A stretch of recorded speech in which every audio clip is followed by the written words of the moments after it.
Hello. I am Crystal, for those of you who don't know me. Currently driving into town to do a radio ad, actually. And I need to take all these snippets of time that I get to record what's downloading into my brain. So basically, in the next few weeks, July 10th being the first one, I'm going on a New Zealand tour, Life After Death. And what I wanted to share with you is a story about a lot of my clients, women that have had miscarriages and abortions. So I'll be doing a healing and tuning into chakras and the energy, and I'll be like, oh, have you had a miscarriage or an abortion? And 9 times out of 10, it's more than that. It's a yes. And there's often severe trauma, grief, or guilt around that topic. Now, what people don't realise is that soul that was coming through and miscarried, or you chose to have that abortion, is that soul is a part of that choice.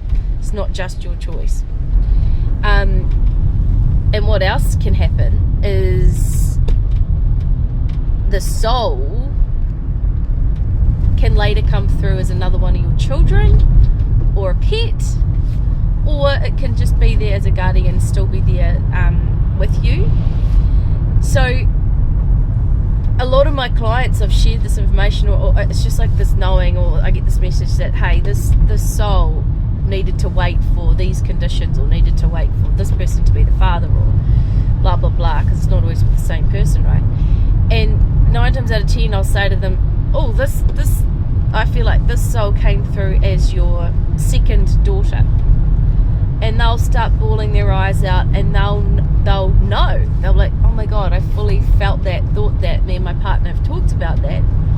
But everyone thinks it's crazy talk, and so they just keep it within or with each other.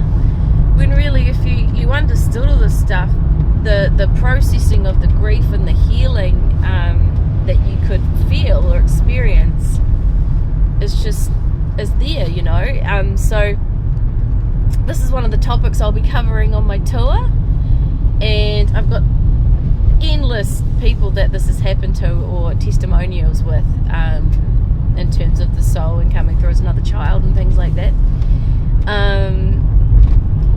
Often that soul can come through and speak and say, hey, forgiveness, especially when it's about abortion, wasn't the right conditions, you did the right thing, da da da da, whatever the message is. And you can take it or leave it as truth, or as a bunch of mumbo jumbo, but whatever, it doesn't matter, as long as that person feels better, healed, and able to move forward with their life, you know, and release that dense energy from that sacral area, that womb. So anyway, that's a little snippet of what I'll be covering. Yeah, can't wait to get on the road and meet and see everyone. Sending you all love.